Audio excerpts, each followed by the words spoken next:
KSOU ವಿದ್ಯಾರ್ಥಿಗಳಿಗೆ ರಾಜ್ಯ ಸರ್ಕಾರದಿಂದ ಒಂದು ಭರ್ಜರಿ ಗುಡ್ ನ್ಯೂಸ್ ಅಂತಾನೆ ಹೇಳಬಹುದು. ಪ್ರತಿಯೊಬ್ಬ ವಿದ್ಯಾರ್ಥಿಗೂ ಕೂಡ ಪ್ರತಿ ತಿಂಗಳು 3,000 ರೂಪಾಯಿ ಹಣನ ಕೊಡ್ತಾರೆ. ಒಟ್ಟು 2 ವರ್ಷದವರೆಗೂ ನಿಮಗೆ ಅಮೌಂಟ್ ಬರುತ್ತೆ. ಎಸ್ಸಿ, ಎಸ್ಟಿ, ಒಬಿಸಿ ಅಥವಾ ಮುಸ್ಲಿಂ ವಿದ್ಯಾರ್ಥಿಗಳು, ಕ್ರಿಶ್ಚಿಯನ್ ವಿದ್ಯಾರ್ಥಿಗಳು, ಯಾವುದೇ ವಿದ್ಯಾರ್ಥಿಗಳು ಬೇಕಿದ್ರೂ ಅಪ್ಲಿಕೇಶನ್ ಹಾಕಬಹುದು. ಜೊತೆಗೆ 100% ಅಮೌಂಟ್ ಬರುತ್ತೆ. ಯಾವುದೇ ರೀತಿಯ ಫೇಕ್ ಇನ್ಫಾರ್ಮೇಶನ್ ಅಲ್ಲ. ಸೊ ಈ ಯೋಜನೆ ಮುಖಾಂತರ ಹಣ ಪಡ್ಕೊಳ್ಳೋದು ಹೇಗೆ ಅಂತ ತಿಳ್ಕೊಬೇಕು ಅಂದ್ರೆ ವಿಡಿಯೋನ ಕಂಪ್ಲೀಟ್ ಆಗಿ ನೋಡಿ, ಎಲ್ಲೂ ಕೂಡ ಸ್ಕಿಪ್ ಮಾಡಬೇಡಿ. ನಾನು ಹೇಳೋದು ಪ್ರತಿಯೊಂದು ಪಾಯಿಂಟ್ ಕೂಡ ನಿಮಗೆ ತುಂಬಾನೇ ಅಪ್ಲಿಕೇಶನ್ ಇಂಪಾರ್ಟೆಂಟ್ ಆಗುತ್ತೆ. ಹಾಕೋದಕ್ಕೆ ಇದೇ ಕೋರ್ಸ್ನ ಸಂಪೂರ್ಣವಾದ ಮಾಹಿತಿಯನ್ನ ವಿದ್ಯಾರ್ಥಿಗಳು ಅಂದ್ರೆ BA ತಿಳಿಸ್ಕೊಡ್ತೀನಿ. ಮಾತ್ರ ಹಾಕಬೇಕು, ಒಂದು ವರ್ಷಕ್ಕೆ BCom ನಿಮಗೆ ಮಾತ್ರ ಹಾಕಬೇಕು, 36,000 ರೂಪಾಯಿ BSc ಅವರು ಆ ಅಮೌಂಟ್, ತರ 2 ಏನಿಲ್ಲ. ವರ್ಷಕ್ಕೆ ಯಾವುದೇ ನಿಮಗೆ ಕೋರ್ಸ್ನ 74,000 ವಿದ್ಯಾರ್ಥಿಗಳು ರೂಪಾಯಿ ಬೇಕಿದ್ರು ಅಮೌಂಟ್ ಅಪ್ಲಿಕೇಶನ್ ಸಿಗುತ್ತೆ. ಹಾಕಬಹುದು. ಖಂಡಿತವಾಗ್ಲೂ ಸಿಗುತ್ತೆ. ಇದ್ರ ಬಗ್ಗೆ ಇನ್ಫಾರ್ಮೇಶನ್ ಬೇಕು ಅಂದ್ರೆ ವಿಡಿಯೋನ ಕಂಪ್ಲೀಟ್ ನೋಡಿ. ದಯವಿಟ್ಟು ಯಾರು ಕೂಡ ಕಂಪ್ಲೀಟ್ ಆಗಿ ನೋಡದೆ ಡೌಟ್ ನ ಕೇಳಕ್ ಹೋಗಬೇಡಿ. ವಿಡಿಯೋ ನೋಡಿದ್ರೆ ನಿಮ್ಗೆಲ್ಲ ಕೂಡ ಕ್ಲಾರಿಫಿಕೇಶನ್ ಸಿಗುತ್ತೆ. ಈಗ ಆಲ್ರೆಡಿ ಈ ಯೋಜನೆ ಬಗ್ಗೆ ಹೆಸರು ಗೊತ್ತಾಗಿದೆ, ಯುವ ನಿಧಿ ಅಂತ. ಕರ್ನಾಟಕದ 5 ಗ್ಯಾರಂಟಿ ಯೋಜನೆಗಳಲ್ಲಿ ಯುವ ನಿಧಿ ಕೂಡ ಒಂದು ಮುಖ್ಯವಾದ ಯೋಜನೆ. ಈ ಯೋಜನೆ ಮುಖಾಂತರ ಡಿಗ್ರಿ ಪಾಸ್ ಆಗಿರುವಂಥವರಿಗೆ, ಡಬಲ್ ಡಿಗ್ರಿ ಪಾಸ್ ಆದಂಥವರಿಗೆ, ಡಿಪ್ಲೊಮಾ ಪಾಸ್ ಆದಂತಹ ವಿದ್ಯಾರ್ಥಿಗಳಿಗೆ ಪ್ರತಿ ತಿಂಗಳು 3,000 ರೂಪಾಯಿ ಅಮೌಂಟ್ನ ಕೊಡ್ತಾರೆ. ಇದಕ್ಕೆ ಅರ್ಜಿ ಹಾಕೋದು ಹೇಗೆ, ಏನೇನು ಡಾಕ್ಯುಮೆಂಟ್ಸ್ ಬೇಕಾಗುತ್ತೆ ಅನ್ನೋದನ್ನ ನೋಡೋದಾದ್ರೆ, ಮೊದಲನೇದಾಗಿ ಇದಕ್ಕೆ ಅಪ್ಲಿಕೇಶನ್ ಹಾಕಬೇಕು ಅಂದ್ರೆ 2022-23 ಅಥವಾ 23-24ನೇ ಸಾಲಿನಲ್ಲಿ ನೀವು ಪಾಸ್ ಆಗಿರಬೇಕು. 2023ರಲ್ಲಿ ನಿಮಗೆ ರಿಸಲ್ಟ್ ಬಂದಿದ್ರು ಆಗುತ್ತೆ. 24ರಲ್ಲಿ ಅಂದ್ರೆ ಲಾಸ್ಟ್ ಇಯರ್ ನಿಮಗೆ ರಿಸಲ್ಟ್ ಬಂದೇ ಇದ್ರು ನಡೆಯುತ್ತೆ. ಮತ್ತೆ ಈ ವರ್ಷ ರೀಸೆಂಟ್ ಆಗಿ ನಿಮಗೆ ರಿಸಲ್ಟ್ ಬಂದಿತ್ತು ಅಂದ್ರೂ ಕೂಡ ನೀವು ಅಪ್ಲಿಕೇಶನ್ ಹಾಕೋದಿಕ್ಕೆ ಎಲಿಜಿಬಲ್ ಇರ್ತೀರಾ. ಇದಕ್ಕೆ ನೀವು ಅಪ್ಲಿಕೇಶನ್ ಹಾಕಬೇಕು ಅಂದ್ರೆ national academic depository NAD portal ಅಂತ ಒಂದಿದೆ. ಅಲ್ಲಿ ನಮ್ಮ ಯೂನಿವರ್ಸಿಟಿಯವರು ನಿಮ್ಮ ಡಾಕ್ಯುಮೆಂಟ್ಸ್ ನ ಅಪ್ಲೋಡ್ ಮಾಡಬೇಕು. ಆಗ ನೀವು ಯುವ ನಿಧಿ ಅಪ್ಲಿಕೇಶನ್ ಹಾಕೋದಿಕ್ಕೆ ಎಲಿಜಿಬಲ್ ಇರ್ತೀರಾ. ಮತ್ತೆ ಇದರಲ್ಲಿ ಒಂದು ಮುಖ್ಯವಾದ ಅಂಶ ಏನಪ್ಪಾ ಅಂದ್ರೆ, ರಿಸಲ್ಟ್ ಬಂದು 180 ಡೇಸ್ ಆದ್ಮೇಲೆ ಅಂದ್ರೆ 6 ತಿಂಗಳು ಆದ್ಮೇಲೆ ನಿಮ್ಗೆ ಯುವ ನಿಧಿ ಅಮೌಂಟ್ 3,000 ರೂಪಾಯಿ ಹಾಕ್ತಾರೆ. ಇದು ಏನಪ್ಪಾ ಈ ತರ ಯಾಕೆ ಅಂತ ಕೇಳಿದ್ರೆ, ಯುವ ನಿಧಿ ಅಮೌಂಟ್ ಮುಖ್ಯವಾಗಿ ಕೊಡೋದು ಯಾರು ಅನ್ಎಂಪ್ಲಾಯಿಗಳಾಗಿರ್ತಾರೆ, ನಿರುದ್ಯೋಗ ಯುವಕ ಯುವತಿಯರಿಗೆ ಕೊಡುವಂತದ್ದು. ನಿಮ್ದು ಡಿಗ್ರಿ ಪಾಸ್ ಆಗಿ ಒಂದು 6 ತಿಂಗಳು ನೀವೆಲ್ಲೋ ಕೆಲ್ಸಕ್ಕೆ ಸರ್ಚ್ ಮಾಡಿರ್ತೀರಾ ಅನ್ಕೊಳ್ಳಿ. ನಿಮ್ಗೆ ಕೆಲಸ ಸಿಕ್ಕಿಲ್ಲ ಅಂದ್ರೆ ಆ ಟೈಮಲ್ಲಿ ನೀವು ಆನ್ಲೈನ್ ಅಪ್ಲಿಕೇಶನ್ ಜೊತೆಗೆ ನಾವು ಲೇಡೀಸ್ ನಾವೇನ್ ಕೆಲ್ಸಕ್ಕೆ ಹೋಗಲ್ಲ, ನಮ್ಗೆ ಈಗ ಡಿಗ್ರಿ ಮುಗ್ದಿದೆ ನಾವು ಹಾಕ್ಬೋದು ಅಂದ್ರೆ ಖಂಡಿತವಾಗ್ಲೂ ನೀವು ಅಪ್ಲಿಕೇಶನ್ ಹಾಕಬಹುದು. ಬಟ್ ನಿಮ್ಗೆ ರಿಸಲ್ಟ್ ಬಂದು 6 ತಿಂಗಳು ಕಂಪ್ಲೀಟ್ ಆಗಬೇಕು. 6 ತಿಂಗಳಾದ್ಮೇಲೆ ಅಮೌಂಟ್ ಬರೋದು. ಈಗ ಬೇಕಿದ್ರು ನೀವು ಅಪ್ಲಿಕೇಶನ್ ಹಾಕಬಹುದು.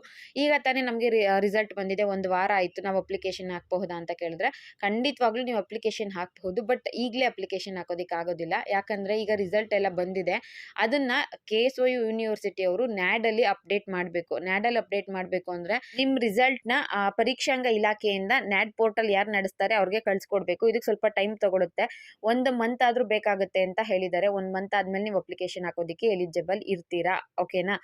ನಾನು ಇದು ವಿಚಾರಿಸಿರೋ ಮಟ್ಟಿಗೆ ಅವ್ರು ಹೇಳಿದ್ದು ನನಗೆ 1 ಮಂತ್ ಆದ್ಮೇಲೆ ಅವ್ರು ನಮ್ಗೆ ಡಾಟಾ ಎಲ್ಲ ಕೊಡ್ತಾರೆ. ಅದು 1 or 2 ಡೇಸ್ ಅಲ್ಲಿ ನಾವೆಲ್ಲ ಕೂಡ ಕ್ಲಿಯರ್ ಮಾಡ್ತೀವಿ ಅಂತ ಹೇಳಿದ್ದಾರೆ. ಸೊ ಈಗ ಯಾರಾದ್ರೂ ಪಾಸ್ ಆಗಿರುವಂತಹ ವಿದ್ಯಾರ್ಥಿಗಳಿದ್ರೆ ನೀವು ಅಪ್ಲಿಕೇಶನ್ ಹಾಕಬಹುದು. 1 ಮಂತ್ ಆದ್ಮೇಲೆ ಅಪ್ಲಿಕೇಶನ್ ಹಾಕಿ. ಅದಾದ್ಮೇಲೆ ನಿಮ್ಗೆ ಏನಾದ್ರೂ ವೆರಿಫಿಕೇಶನ್ ಇರುತ್ತೆ, DDPI ವೆರಿಫಿಕೇಶನ್ ಇರುತ್ತೆ, DDPU ಇರುತ್ತೆ, ಅಥವಾ DEEO ಯಾವುದೋ ಒಂದು ವೆರಿಫಿಕೇಶನ್ ಇರುತ್ತೆ, ಅದನ್ನ ಮಾಡಿಸ್ಕೊಳ್ಳಿ. ಅದೆಲ್ಲ ಪ್ರೋಸೆಸ್ ಆಗೋಷ್ಟರಲ್ಲಿ ನಿಮ್ಗೆ 1 ತಿಂಗಳು 2 ತಿಂಗಳು ತಗೊಳುತ್ತೆ. ಅದಾದ್ಮೇಲೆ 6 ತಿಂಗಳಾಗುತ್ತಲ್ಲ, ಆಗ ನಿಮ್ಗೆ ಅಮೌಂಟ್ ಬರೋಕೆ ಸ್ಟಾರ್ಟ್ ಆಗುತ್ತೆ. ಒಂದು ಸಲ ನಿಮ್ಗೆ ಅಮೌಂಟ್ ಬರೋದಕ್ಕೆ ಸ್ಟಾರ್ಟ್ ಆಗುತ್ತೆ ಅಂದ್ರೆ ಪ್ರತಿ ತಿಂಗಳು ಕೂಡ ನೀವು ಮಿಸ್ ಮಾಡದೆ ಸೆಲ್ಫ್ ಡಿಕ್ಲರೇಷನ್ ನ ಕೊಡಬೇಕು. ಇದ್ರ ಬಗ್ಗೆ ನಿಮ್ಗೆ ಜಾಸ್ತಿ ಇನ್ಫಾರ್ಮೇಶನ್ ಬೇಕು ಅಂದ್ರೆ ದಯವಿಟ್ಟು ನನ್ನ ಚಾನಲ್ಗೆ ಸಬ್ಸ್ಕ್ರೈಬ್ ಆಗಿ. ಮತ್ತೆ ಯುವ ನಿಧಿ ಟೆಲಿಗ್ರಾಮ್ ಗ್ರೂಪ್ ನ ಹಾಕಿರ್ತೀನಿ, ಅಲ್ಲಿ ಕೂಡ ನೀವು ಜಾಯ್ನ್ ಆಗಿ. ಇದ್ರ ಬಗ್ಗೆ ನಾನು ಡೈಲಿ ಅಪ್ಡೇಟ್ ನ ಕೊಡ್ತಾ ಇರ್ತೀನಿ. ನನ್ನ ಚಾನಲ್ ನಲ್ಲಿ ಬಹಳಷ್ಟು ಯೂಟ್ಯೂಬ್ ವಿಡಿಯೋಗಳು ಏನಿದಾವೆ ಅದು ಯುವ ನಿಧಿ ಕುರಿತಾಗೆ ಇರುತ್ತೆ. ಯಾಕಂದ್ರೆ ಅದ್ರ ಬಗ್ಗೆ ನಂಗೆ ಸ್ವಲ್ಪ ಇನ್ಫಾರ್ಮೇಶನ್ ಬೇಗನೆ ಸಿಗುತ್ತೆ. ಸೊ ಅದಕ್ಕೋಸ್ಕರ ನಿಮ್ಗೆ ಇಂಟ್ರೆಸ್ಟ್ ಇತ್ತು ಅಂದ್ರೆ ಜಾಯ್ನ್ ಆಗಿ. ಇನ್ನು ಇದಕ್ಕೆ ಯಾರ್ಯಾರು ಅಪ್ಲಿಕೇಶನ್ ಹಾಕೋದಕ್ಕೆ ಎಲಿಜಿಬಲ್ ಇಲ್ಲ ಅಂದ್ರೆ, ಹೈಯರ್ ಎಜುಕೇಶನ್ ಮಾಡ್ತಾ ಇದ್ರೆ, BA ಮುಗೀತು ಅಂದ್ಬಿಟ್ಟು BEd MA MCom ಆ ರೀತಿ ಮಾಡ್ತಾ ಇದ್ರೆ ಅಂತವ್ರು ಎಲಿಜಿಬಲ್ ಇರೋದಿಲ್ಲ. ಜೊತೆಗೆ ನೀವು ಅಪ್ರೆಂಟಿಸ್ಶಿಪ್ ಮಾಡ್ತಾ ಇರ್ತೀರಾ, ಅದರಲ್ಲಿ ನಿಮ್ಗೆ ಏನೋ ಸ್ವಲ್ಪ ಸ್ಯಾಲರಿ ಕೊಡ್ತಾ ಇದ್ದಾರೆ ಅಂದ್ರೆ ಆದ್ರೂ ಕೂಡ ಎಲಿಜಿಬಲ್ ಇರೋದಿಲ್ಲ. ಗೌರ್ಮೆಂಟ್ ಅಥವಾ ಪ್ರೈವೇಟ್ ಅಲ್ಲಿ ಯಾರಾದ್ರೂ ಕೆಲಸ ಮಾಡ್ತಿದ್ರೆ ಅವರು ಕೂಡ ಎಲಿಜಿಬಲ್ ಇರೋದಿಲ್ಲ. ESI PF ಕಟ್ ಆಗ್ತಿತ್ತು ಅಂದ್ರೆ ನಿಮ್ಗೆ ಯುವ ನಿಧಿ ಅಮೌಂಟ್ ಬರೋದು ಕ್ಯಾನ್ಸಲ್ ಆಗುತ್ತೆ ಅಂತ ಹೇಳ್ತಾರೆ.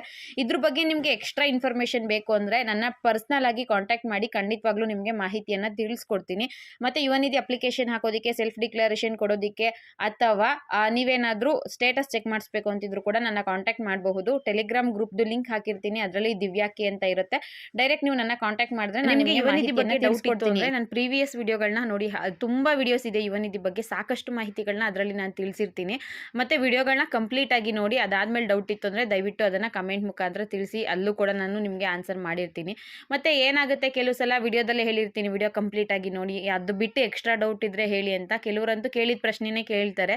ನನಗೆ ಅದು ಸ್ವಲ್ಪ ಕಷ್ಟ ಅನ್ಸುತ್ತೆ. ಯಾಕಂದ್ರೆ ನಾನು ಯೂಟ್ಯೂಬ್ ಮಾಡ್ತಾ ಇರ್ತೀನಿ ಅಂದ್ರೆ ನನಗೆ ಯೂಟ್ಯೂಬ್ ಅಲ್ಲಿ ಇನ್ಫಾರ್ಮೇಶನ್ ಕಲೆಕ್ಟ್ ಮಾಡೋದಿರುತ್ತೆ, ವಿಡಿಯೋ ಮಾಡಬೇಕಾದ್ರೆ ವಿಡಿಯೋ ಫೋಟೋಸು ಎಡಿಟು ಅದೊಂದು ಸ್ವಲ್ಪ ಪ್ರೋಸೆಸ್ ಇರುತ್ತೆ. ಪರ್ಸ್ನಲ್ ಆಗಿ ನನಗೆ 1 ವರ್ಷದ ಮಗು ಇದೆ. 1 ವರ್ಷದ ಪಾಪು ಜೊತೆ ಮನೆ ಮೇಂಟೆನೆನ್ಸ್ ಸ್ವಲ್ಪ ಕೆಲಸನೂ ಇರುತ್ತೆ. ಯೂಟ್ಯೂಬು, ಪಾಪು ಜೊತೆಗೆ ಟೆಲಿಗ್ರಾಮಲ್ಲಿ ಮೆಸೇಜು, ವಾಟ್ಸಪ್ಪಲ್ಲಿ ಮೆಸೇಜ್ ಎಲ್ಲ ಬರ್ತಾನೆ ಇರುತ್ತೆ. ಎಲ್ಲಾನು ಮೇಂಟೈನ್ ಮಾಡ್ಬೇಕಾದ್ರೆ ನನಗೂ ಕೂಡ ಕಷ್ಟ ಆಗುತ್ತೆ. ಸೊ ನಿಮಗೆ ಆನ್ಸರ್ ಸಿಕ್ಕೇ ಇಲ್ಲ, ಫೈನಲಿ ದಿವ್ಯನ್ನ ಕೇಳಿದ್ರೆ ನಮ್ಗೆ ಏನೋ ಹೆಲ್ಪ್ ಆಗುತ್ತೆ ಅಂದರೆ ಆ ರೀತಿ ಇದ್ದಾಗ ದಯವಿಟ್ಟು ಕೇಳಿ.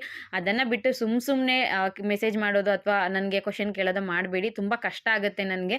ಮತ್ತು ಇನ್ನೊಂದು ಏನಪ್ಪ ಅಂದರೆ ನಾನು ಮೆಸೇಜ್ ಮಾಡಿದ ತಕ್ಷಣ ಇಮಿಡಿಯೇಟ್ ನಿಮಗೆ ರಿಪ್ಲೈ ಸಿಗೋದಿಲ್ಲ. ಕೆಲವು ಸಲ ಇವತ್ತು ಮಾಡಿದರೆ ನಾಳೆ ಮೆಸೇಜ್ ಮಾಡಿರ್ತೀನಿ ಅಥವಾ ನಾಡಿದ್ದು ಈ ರೀತಿ ರಿಪ್ಲೈ ಮಾಡ್ತೀನಿ. ಖಂಡಿತವಾಗ್ಲೂ ಸಾಧ್ಯ ಆದಷ್ಟು ನಾನು ರಿಪ್ಲೈ ಮಾಡ್ತೀನಿ, ಅಂದರೆ ವಿಡಿಯೋ ನೋಡಿ ಅದರಲ್ಲಿ ಹೇಳಿದ್ದೀನಿ ಅಂತ ಕೂಡ ಹೇಳ್ತೀನಿ. ಯಾಕಂದರೆ ಸುಮಾರು ಜನ ಮೆಸೇಜ್ ಮಾಡ್ತಾ ಇರ್ತಾರೆ, ನಮಗೂ ಪರ್ಸ್ನಲ್ ಲೈಫ್ ಇರುತ್ತೆ. ಈ ಕಡೆ ಯೂಟ್ಯೂಬು, ಪಾಪು, ಮನೆ ಎಲ್ಲಾನು ನೋಡ್ಕೋಬೇಕಾದ್ರೆ ಸ್ವಲ್ಪ ಕಷ್ಟ ಆಗುತ್ತಲ್ಲ, ಅದಕ್ಕೋಸ್ಕರ ಹೇಳ್ತಾ ಇದ್ದೀನಿ. ಮತ್ತು ಯಾರಾದರೂ ಎಲಿಜಿಬಲ್ ಇದ್ದರೆ ದಯವಿಟ್ಟು ಯುವನಿಧಿಗೆ ಅಪ್ಲಿಕೇಶನ್ ಹಾಕಿ. ಇದು ಫೇಕು, ಸುಳ್ಳು ಹೇಳ್ತಾರೆ. ಕರೆಸ್ಪಾಂಡೆನ್ಸ್ ಅವ್ರು ಕೊಡಲ್ಲ, ಆ ರೀತಿ ಏನೂ ಇಲ್ಲ, ಖಂಡಿತವಾಗ್ಲೂ ಕೊಡ್ತಾರೆ. ನಮ್ಮ ಗ್ರೂಪ್ಗಳಲ್ಲಿ ಇದ್ದಾರೆ ನೋಡಿ, ಶುಭಮಂಗಳ ಅಂತ ಮೇಡಮ್ ಅವರು, ಅವ್ರಿಗೂ ಕೂಡ ಯುವನಿಧಿ ಅಮೌಂಟು ಬರ್ತಾ ಇದೆ. ಸುಮಾರು ಗ್ರೂಪಲ್ಲಿ ಅವರು ಅಡ್ಮಿನ್ ಇದ್ದಾರೆ. ನಿಮ್ಗೆ ಅವ್ರ ಹೆಸರು ಗೊತ್ತಿತ್ತು ಅಂದರೆ ನೋಡಿ, ಅವ್ರಿಗೂ ಕೂಡ ಬರ್ತಾ ಇದೆ. 100% ಬರುತ್ತೆ. ನನ್ನ ಪ್ರೀವಿಯಸ್ ವಿಡಿಯೋಗಳಲ್ಲಿ ಅಮೌಂಟ್ ಬಂದಿರೋದು ವಿತ್ ಸ್ಕ್ರೀನ್ಶಾಟ್ ಹಾಕಿದ್ದೀನಿ. ನನಗೆ ಗೊತ್ತಿರೋ ಸುಮಾರು 20-30 ಜನ KSY ವಿದ್ಯಾರ್ಥಿಗಳಿಗೆ ಯುವನಿಧಿ ಅಮೌಂಟು ಬರ್ತಾ ಇದೆ. 100% ಬರುತ್ತೆ. ಫೇಕ್ ಇನ್ಫಾರ್ಮೇಷನ್ ಅಂದ್ಕೊಂಡು ಸುಮ್ಮನಾಗೋಕೆ ಹೋಗಬೇಡಿ. ಗೌರ್ಮೆಂಟಿಂದ ಫ್ರೀಯಾಗಿ ಬರುತ್ತೆ. 3,000 ರೂಪಾಯಿ ಯಾವುದಕ್ಕೂ ಕಳ್ಕೊಳ್ಳೋಕೆ ಹೋಗಬೇಡಿ. ಮಿಡಲ್ ಕ್ಲಾಸ್ ಇರೋರಿಗೆ ಅಥವಾ ಬಡತನದಲ್ಲಿರೋಂಥವ್ರಿಗೆ 3,000 ರೂಪಾಯಿ ಸಂಪಾದನೆ ಮಾಡೋದು ಎಷ್ಟು ಕಷ್ಟ ಅಂತ ನನಗೆ ಗೊತ್ತಿದೆ. ಮತ್ತು 3,000 ರೂಪಾಯಿಗೆ ನಾನು ತುಂಬಾ ಬೆಲೆ ಕೊಡ್ತೀನಿ. ದಯವಿಟ್ಟು ಯಾರಾದರೂ ಇದ್ದರೆ ಅಪ್ಲಿಕೇಶನ್ ಹಾಕಿ. ಇದೊಂದು ಇನ್ಫಾರ್ಮೇಷನು, KSY ವಿದ್ಯಾರ್ಥಿಗಳಿದ್ದರೆ ನಿಮಗೆ SC/ST ಪ್ರೈಸ್ ಮನಿ ಬರುತ್ತೆ, ಅಪ್ಲಿಕೇಶನ್ ಹಾಕಿ. SC/ST ವಿದ್ಯಾರ್ಥಿಗಳಿಗೆ ಸ್ಕಾಲರ್ಶಿಪ್ ಬರುತ್ತೆ, ಅದಕ್ಕೂ ಕೂಡ ಅಪ್ಲಿಕೇಶನ್ ಹಾಕಿ.